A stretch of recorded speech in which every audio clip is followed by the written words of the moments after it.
Yo, yo, yo, into the O. It is your boy, Soy Sebastiano. Today, I am going to be watching a video, 7 things that religions cannot explain. So basically, there's just certain instincts and certain things that us as humans do that aren't really touched on that much in religious terms, such as Islam or biblical senses. And a lot of it goes back to science, and a lot of scientists believe that these are the reasons why we are doing certain things. I decided to make this video watching things that religion, quote unquote, can't explain, and letting you guys in the comments go in the comments and explain these things from your book, your religion, regardless of what you are. Just be clear, y'all, I'm not an atheist. I'm actually a Muslim myself, but I thought this would be a very fun and intriguing video to do, especially, you know, be able to communicate and be closer with my audience. So yeah, this video is called Normal Human Instincts That Make Absolutely No Sense Anymore. So basically, like I said, stuff that we do as humans, stuff that we do, instincts that we have, that scientists say, hey, we used to do this because we were cavemen, and this is what we did as cavemen, ooga booga. The Quran, or the Torah, or the Bible, will argue Adam and Eve. So if Adam and Eve is the reason that we are all here, and we are just a result from a bunch of incest, then why do we have certain instincts that go back to our wild knife? Basically, y'all boys can explain everything in the comments. Let's get right into it. Number 7. Why your brain still hates night lights off. You're in your cozy modern bedroom, completely safe, but still feel that tingle of unease when the lights go out. Your heart might beat a bit faster, even though you know there's nothing to worry about. This isn't just you being silly. It's your 200,000-year-old brain doing what it does best, trying to keep you alive. Our ancestors didn't have secure homes with alarm systems and locked doors. Okay, by the way, y'all, do y'all have impulsive thoughts, or what did they say? Have y'all seen those memes online when they say he let his intrusive thoughts win, right? You have intrusive thoughts, or sometimes you're in this car and you're thinking like, what if this truck just slammed right into me? And it's not something you want to happen, but it's just something you think about, like, what if? I looked it up and it said this is just human nature, it's human instinct. If you're thinking of the worst possible scenarios and kind of being paranoid a little bit, it's actually an example of your brain working better. If you're not paranoid and you don't think of these kind of situations sometimes, especially as like a man or a survivor, then your brain isn't functioning full its full capability. So that's another thing that the internet said to me, and it really makes me think like, okay, wow. So like, it's just one of those things that I think about, and you know what I mean, we all ask questions sometimes. They had to worry about all sorts of predators that loved hunting in the dark. Those who got nervous in the dark and stayed extra alert survived and passed on their genes. Those who didn't simply didn't get to contribute to the family tree. When the lights go out, your brain starts to fill in the blanks. That coat hanging on your door is definitely a monster. That weird shadow in the corner is obviously a predator waiting to pounce. Your brain is an overprotective parent stuck in its caveman phase. It's like having an antivirus program from the Stone Age, constantly warning you about threats that no longer exist. Scientists found our brains complete partial images in the dark, often twisting them into threats. See a weird shape, and your brain thinks danger. Even babies show this instinct, having never seen a predator. It's written in our DNA, passed down through generations of jumpy ancestors. Number 6. The sweet tooth. Alright, y'all, so there is a very, very big conception when it comes to the Stone Age, stuff like that. You know, thinking about us and having, you know, spears, and us having stuff like that, which completely goes against, because in the Quran, I don't know about 100% in the Bible, but in the Quran, Adam has a house at some points. I'm almost 100% sure Adam eventually has a house. He has a bunch of kids, and I think one of his kids killed one of his kids or something. I'm not 100% sure of the story, but did the Stone Ages 100% exist?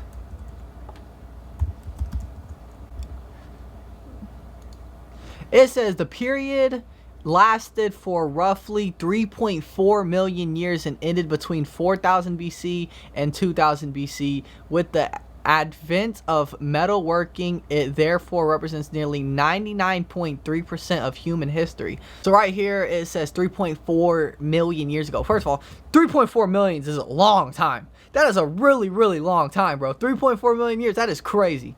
Anyway, When was human life according... Okay, so boom, right here. So I don't know 100%. There's a lot of stuff that I don't know. A lot of stuff that y'all have to teach me in the comments. But right here, it says right here, according, commonly held, who lived about, the first man on earth was about 6,000 years ago. So... according to the Quran, us as humans only been on Earth for 6,000 years. According to science, we've been on Earth for around 6.4 million years or something like that. So these numbers are not little. These are drastic numbers. And if we go right here on Google...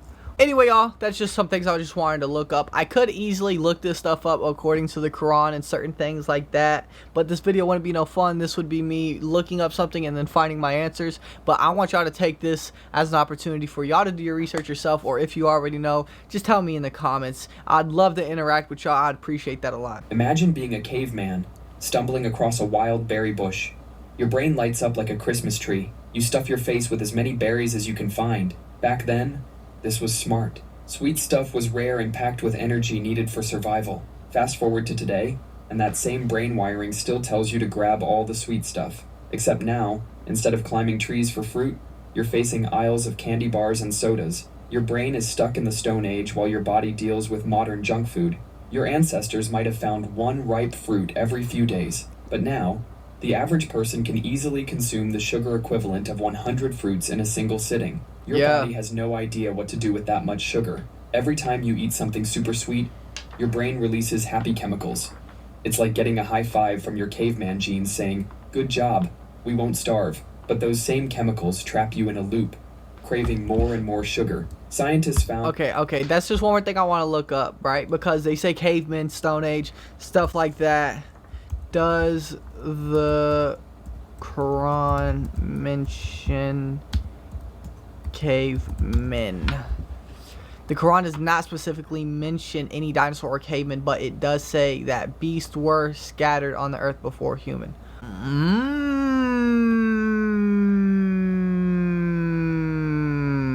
And then you see right here, do Muslims believe in cavemen? Was Adam the first man? Do Muslims believe in cavemen? Question marks. So this is all juicy fruit stuff right here, y'all. The more sugar they eat, the more their body demands. Your ancient survival instinct has basically upgraded into a sugar-seeking missile. We're the first humans in history who can get unlimited sugar whenever we want. Our bodies evolved to handle the sugar in one apple, not the sugar in 12 cans of soda. It's like giving a Ferrari engine to a horse and cart. Something's bound to go wrong. And this instinct is so powerful, it can override your modern logical brain. You can know all about healthy eating, and still find yourself reaching for that donut. Your inner caveman is sabotaging your gym membership. Number 5. Your brain's addiction to other people's drama. Imagine living in a tiny village thousands of years ago. Every bit of gossip could mean life or death.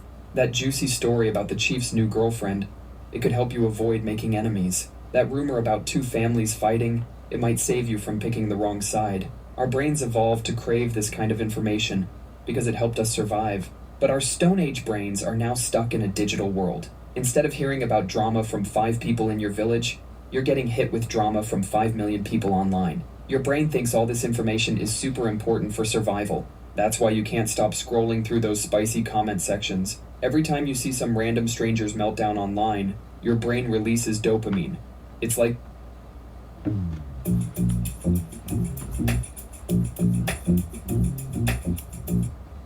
It's like your brain is saying, "Yes, this is valuable information. Keep scrolling." But none of this drama actually matters to your survival anymore. Your brain doesn't know that, though. It's like having a smoke detector that goes off every time someone lights a match within 10 miles of your house. The algorithms know this too. They're basically feeding your brain exactly what it craves. An endless stream of other people's problems. Number 4. Why? So notice how almost everything he's saying, every single instinct that we have, even the things that we crave, all go back to cavemen and survival instincts. Secretly hate close talkers in crowded lifts. You're in an elevator, minding your own business. When suddenly someone gets so close, they might as well be trying to merge atoms with you. Your brain immediately goes into full panic mode. It's like they're trying to read the ingredients list on your forehead. This isn't just you being weird. It's actually your caveman brain throwing a fit. Back in the day, Having someone this close usually meant they were about to steal your mammoth meat or bonk you with a club. Your ancestors developed this personal space bubble as their first line of defense, an invisible force field that says, "Back off, buddy, this mammoth leg is mine." Now we're in modern times, where the biggest threat in an elevator is someone's tuna sandwich breath. But your brain doesn't know that. When someone stands too close in an elevator, your brain thinks they're trying to raid your invisible fortress. It signals a personal space breach and activates defensive protocols. And that's why you start doing that awkward elevator dance. You know the one, where you try to casually lean away without actually touching the wall, or when you suddenly become very interested in studying the elevator buttons. Some cultures actually don't have this personal space bubble.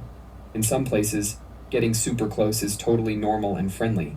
But in most Western cities, we treat personal space like it's made of solid gold. It's the most expensive thing in the elevator. Invisible air between people. Scientists call this the intimacy equilibrium theory. Your brain is basically running ancient software on modern hardware. Next time someone in an elevator stands close enough to count your eyelashes, remember, it's not you being antisocial. It's just your inner caveman protecting his mammoth meat. Number 3. Why creepy crawlies still secretly run your life. Imagine you're scrolling through your phone when suddenly you spot a tiny spider on your screen. Your heart starts racing before your brain even processes what you're seeing. You might even fling your $1,000 phone across the room without thinking twice. But the weird part is, that spider probably couldn't hurt you if it tried, yet your body reacts like you just spotted a tiger in your living room. Back when our ancestors were living in caves, spotting dangerous creatures quickly meant the difference between life and death. Scientists found that even 6-month-old babies react. Alright, y'all, we back. Pictures of spiders and snakes differently than other animals. Their pupils get bigger, their hearts beat faster, and they pay extra attention. It's like we're born with a built-in danger detector, specifically I don't for like creepy bugs. crawlies. I don't like bugs. Studies show that babies actually don't mind playing with rubber snakes or spiders. The fear only kicks in when they see their parents freaking out. So, while our brains are pre-wired to notice these creatures super quickly, the actual fear response gets cranked up to 11 by watching others. Think about it. You rarely see someone calmly deal with a spider. Usually it's more like, kill it with fire, followed by screaming and throwing shoes. And I actually don't kill bugs pretty often. Most time I see a bug, anything big or dangerous, I'll put it in a cup and I'll let it outside. It's kind of weird. It's kind of like hypocritical in me because it's like, dang, like, you know what I mean? Like, because it's like, oh, the bigger they are, like, the more of, like, a soul they have, or, like, the more their life matters, I guess. You know what I mean? It's not nothing I do on purpose. It's probably just, like, the human in me. But if I see, like, a gnat, right, or if I see, like, an ant, I'll squash it like that. But if it's something like a big spider or, like, a cockroach or, you know, something big, I usually avoid killing it. Because, first of all, I don't want to be a bad person. And another reason is also just because, like, I don't want to clean up the mess neither. So, I don't know. I put in a lot of extra effort to actually catch the bug and let it outside than to just splatter all over my wall or on the floor. But that's just me. Goodbye. reaction makes absolutely no sense anymore. In most places, you're more likely to get hurt falling off your couch than from a spider bite. But try telling that to your primitive brain when you spot one in your shower. But good luck convincing your fight or flight response of that when there's a spider dangling above your bed at 3 a.m. Number 2. The awkward puddle your nerves make before a speech. Imagine you're about to give a presentation, and suddenly your body decides it's running a marathon. Your palms start leaking like a broken faucet. Even though the scariest thing you're facing is Karen from accounting, this whole sweating thing made perfect sense thousands of years ago. Back then, when our ancestors got stressed, it usually meant they were about to sprint away from a hungry lion. The sweat would cool them down during their escape. But your body hasn't gotten the memo that PowerPoint presentations aren't exactly life-threatening. You're standing in front of your colleagues, your body preparing to cool down from a chase that's never going to happen. It's like having a fire sprinkler system that goes off every time you try to make toast. Scientists found this response is controlled by your sympathetic nervous system, your body's drama queen. It sees you walking up to the podium and screams, "Danger! Release the sweat!" And the really funny part is, the more you worry about sweating, the more you sweat. Some people can produce enough sweat before a speech to fill a small cup. No Your body way. thinks it's saving you from a predator. It's just really, really bad at telling the difference between a PowerPoint and a saber-toothed tiger. Number 1. What? Why you own 50 identical black t-shirts. Imagine being a caveman and finding the perfect mammoth hide outfit. You make backups. Fast forward to today, and we're still doing the same thing with our black t-shirts. Our ancient brain sees a good black t-shirt and thinks, this is the one that keeps us alive and socially accepted. So we buy it in bulk, like we're preparing for the t-shirt apocalypse. It's the same instinct that made our ancestors collect extra spears and berries. Back then, if you found something that worked, you grabbed as much as you could, because no one knew when they'd find another perfectly shaped spear stick or patch of edible berries. Today we know logically that H&M isn't going to run out of black t-shirts, but try telling that to your cave brain. That primitive part of your mind is still operating on the grab it while you can system. It's why you buy 3 identical shirts when they're on sale. Then you forget you bought them and do it again next month. And again the month after that. Before you know it, your closet looks like a ninja convention's lost and found. The weird part is, we usually wear the same 2 or 3 favorites anyway. The rest just sit there like a security blanket made of cotton. It's basically your brain's way of saying better safe than sorry, even though in reality, you're just running out of hangers. Alright y'all, so before I end the video, I just want to say one more thing. And I really want to know a lot of people's answers on this, right? So, Islam teaches you to ask questions. Islam teaches you to be curious. So this is a question that I want to ask a lot of y'all, and I want to hear a lot of everyone's opinions on it, right? So, God gave us fight or flight instincts, you know what I mean? The instincts to know to fight or flight, you know what I mean? The instincts to be able to know when to run, whenever to fight, when to protect yourself. And we have all sorts of instincts put in our body in ways that we think in order to protect ourselves and to keep ourselves from harm's way. So, I've seen a video, it's a popular video going around the internet, you've probably seen it. It's a group of Muslims sitting there doing their salah. Sitting there doing their salah. And you know how Muslims are. Once they start their salah, they are not going to stop their salah and for any reason, really. You know what I mean? Sometimes a cat will crawl on them, and they'll sit there and they'll keep doing it. Their kid might not be doing it, and their kid might be tapping them, and they'll still finish it. But this specific salah they were doing, gunshots started ringing off. About a few people hopped up, like 2, 3, 4 maybe, got up and started running away. But the rest of them, which there was like a good like 20, 30 maybe, kept doing their salah. What do y'all think about that? Do you think that you should finish the prayer because it's showing respect to God and saying, I'm worshiping the one and only creator? Or do you think it's better to run and protect yourself because that is the God-given instincts that were handed down to you? It's just something to think about, you know what I mean? It's a lot of questions that we have, and at the end of the day, we are not as smart as we think we are, you know? We come up with science, we come up with estimations, we come up with a lot of stuff to make us try to figure out everything. We try to figure out the galaxy, the universe, and always trying to figure out new stuff and understand things that we were obviously not designed to understand. And sometimes I think it's just certain things to not question and certain things to want to explore. Curiosity killed the cat, you know what I mean? I just think that there's a lot of things that we probably shouldn't explore as humans, and we should stay to ourselves and stay in a human's lane and just enjoy what we have. It's like that because God gave us this brain. And a lot of people like to say, well, oh, since I don't understand this, it don't make sense. Or like a lot of atheists like to bring up certain things like, oh, if God is real, then why is this? Or if God is real, why is this? Because it's not in your capability to understand that. And just because you're not capable of understanding it and we're not capable of understanding it because we were lowered down to human level doesn't mean it doesn't exist or make it untrue. You know what I mean? Everything in God and everything we don't know is so much bigger than we could possibly imagine. We know a itty bitty fraction of anything. You know what I mean? There's so much more than this. And the concept of nothing doesn't really exist. But anyway, y'all, that is a question that I want to ask y'all. I am still a believer. It's just crazy that there's a lot of things in the Quran that predict the future and explain things before scientists ever even existed. And then science and biology use stuff that the Arabs came up with to sit there and try to debunk God. So it's just a lot of things that, you know what I mean? There's a lot of unanswered questions in the world and a lot of things that we'll just never fully understand until we all, you know, finally meet the end. But I think we should all keep our faith. I think we should all rather be safe than sorry. Even if you're not Anyway, y'all, in the video, like I said, everything comes down to human instincts and back to our ancestors in the caveman days. So obviously scientists does not believe in Adam and Eve, and a lot of it likes to argue that it would not be possible for us to even exist just from two people in ancestry, or not ancestry, incest. Anyway, y'all, the lighting is kind of messed up now.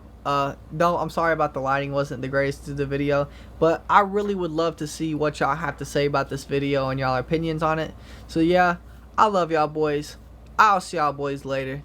It is your boy, Soy Sebastiano. Comment Suzanne plus bling bling if you want to see more videos like this. Don't forget to like, comment, and if you want to follow all my social medias, you can go down to the subscription and click my link tree. All my social medias are right there.